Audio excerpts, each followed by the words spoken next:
What worries me about Trump is what you're not seeing.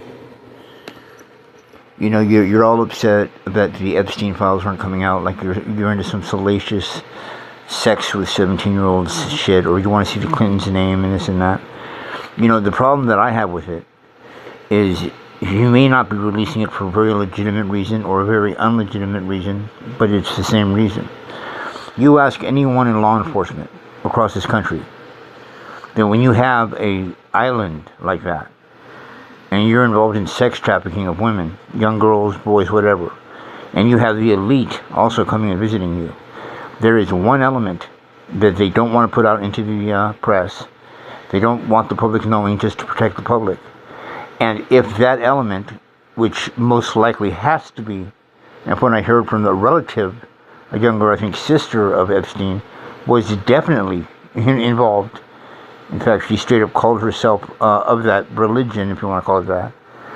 That element is so prevalent on Epstein Island and people who hang out with Epstein, then you begin to understand why Donald Trump, or how Donald Trump is getting to where he's going.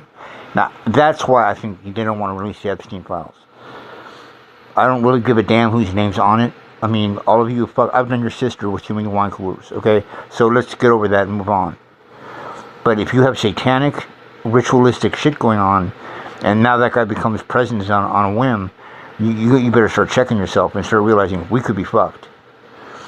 And, you know, on a personal level, I want to say, you know, the one thing Trump does that really sucks is he's trying to undo everything that's been done before him. And that's always been almost guaranteed destruction for every country since we can know of civilization. The new leaders can change laws. The new leaders can make different laws, crazy laws. But you never go back in time and undo what your predecessor has done. And I was going to say, he does that with Biden and he does that with Obama all the time. Even if their ideas were terrible, you don't come out and say it, and you don't redo their deeds. It's always been cursed, the red herring around the neck.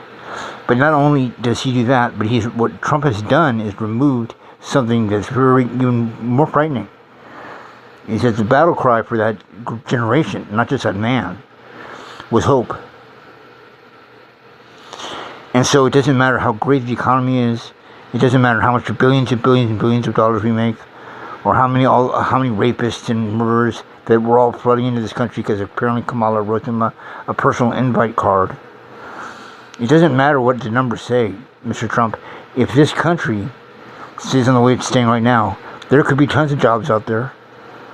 But with these assholes running around the street, beating down people that we are friends and love us, and taking them away, sometimes without due process, and we know who those guys are, and you're just laughing about it. If you think that's your priority, this country has a mental depression now, not a financial one. People are what happened to making America great again? What are you doing for America?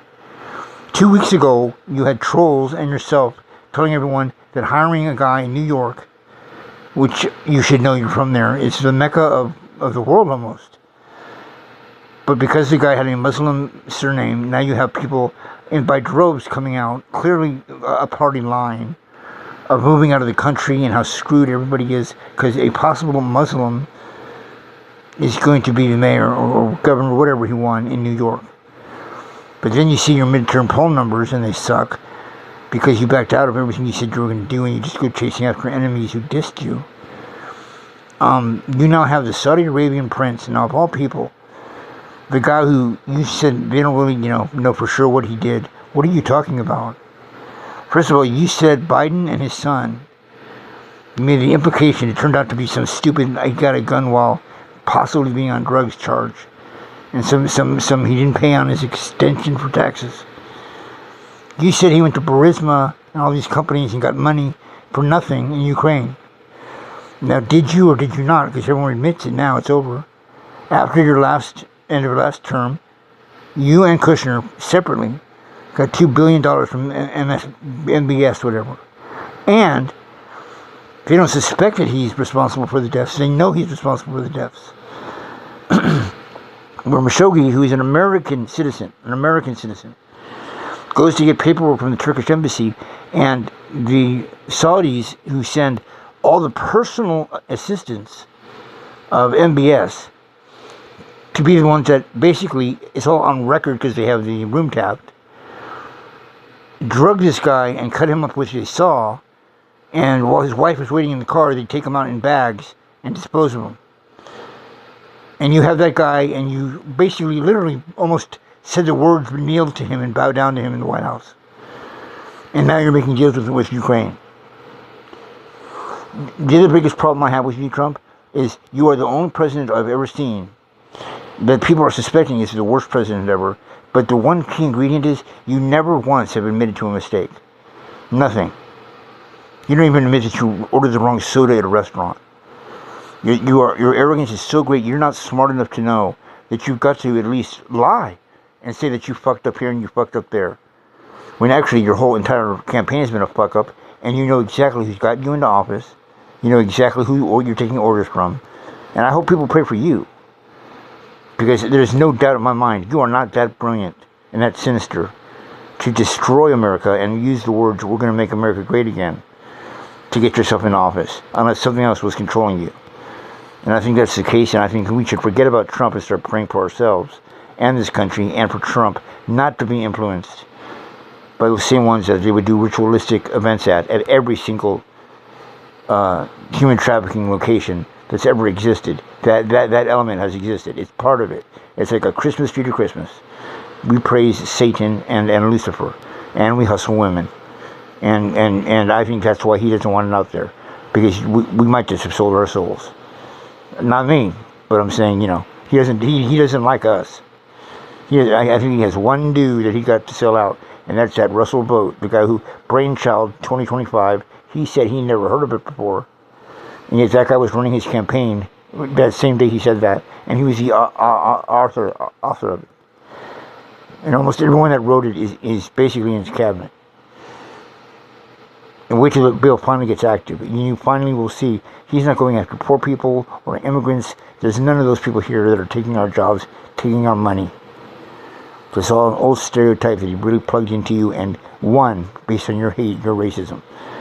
When you fact check him, by definition, if he really is working, and I'm claiming he is, for an entity you don't believe exists but does exist, then he would do everything the opposite of the truth. And that's exactly what he's doing. And no one has defeated that point that I just made. And if you can do it, please do it, because then I'll shut up and I'll never post anything again. But they're going to ghost ban it because they know it's the truth. And they own everything as it is already. MySpace is now their space. YouTube is now, you know, their tube. You type in any word and you want to see your friend's video. Nope. They're going to make sure you see an NBC, ABC, or CBS clip of it. And even these trolls that are posting all this bullshit that's usually outdated. Because when he changes his mind real fast on a tariff, you still have knuckleheads out there, supposedly knuckleheads, they're really sock puppets, posting how this is a great idea, we're going to get our money back, when he knows damn well that we know that that's not what a tariff means. But I don't think we're going to get out of it that easy with, thank God he's finally gone, this time around. Because these minds that he set, and these bills and everything, like Taylor Smith, that crazy bitch, white blonde, who came out, called him a liar, that they were never going to take out of Medicare, and that. I have to give her a lot of praise, and that's what I was saying the other night. It's people like that will make it into heaven long before us. Because a converted person that at least understands, I'm going to read this bill, I'm going to know what it means. Instead of just seeing an R for Republican next to it and voting yes. Or a D for Democrat right next to it and voting no. It really doesn't work that way. God didn't make the cosmos that way. And for you not to see it that way means that you deliberately are doing this and not telling the American people that you've been ordered to destroy the United States of America, you know, at least the government, and that's okay. But in the process, you know, like I said, you can heal the body, but if you destroy the soul in the process, what's the point? So the main gist of America may be corrupted, may be fucked up, to God's eyes or to a psychologist's eyes. But overall, you know, if you have anything good to wear, probably not, huh? Because you really don't care. You really don't care. You're just like Trump. Don't give me a shit about how you give all this money to illegal immigrants and this and that. Look, if she gets hit by a car, you can go to an emergency room in the U.S. That's what she means by they get free health care insurance. They don't have free health care. Because they get to go to an ER if they get hurt here, just like we are in every other country. So basically, in other countries, you're getting free healthcare from other countries. If Sweden takes you in for a broken leg on a ski slope, takes you in to get that leg fixed, you've now charged the state of, wherever you're from, money because Sweden has to pay it out. Sweden gets punished. So why don't you write out the devil? You know you've seen him. You know you've dealt with him. If he hasn't approached you, then you really are not important. So that much we know. And I want you to tell me that he said it was okay. That your priorities in making America great again are basically upset because apparently gardeners were not cleaning yards good enough. Because in Southern California, where we experience that all the time, and we have been for many, many years, you don't hear much of a battle cry. In fact, they're the one town that shuts you the fuck down and sat you down. Because this place is a little, it's a sanctuary state. And if you look up sanctuary, it has one meaning, not your meaning. And that meaning is where God keeps his chosen people. Period. You use it as some slang word.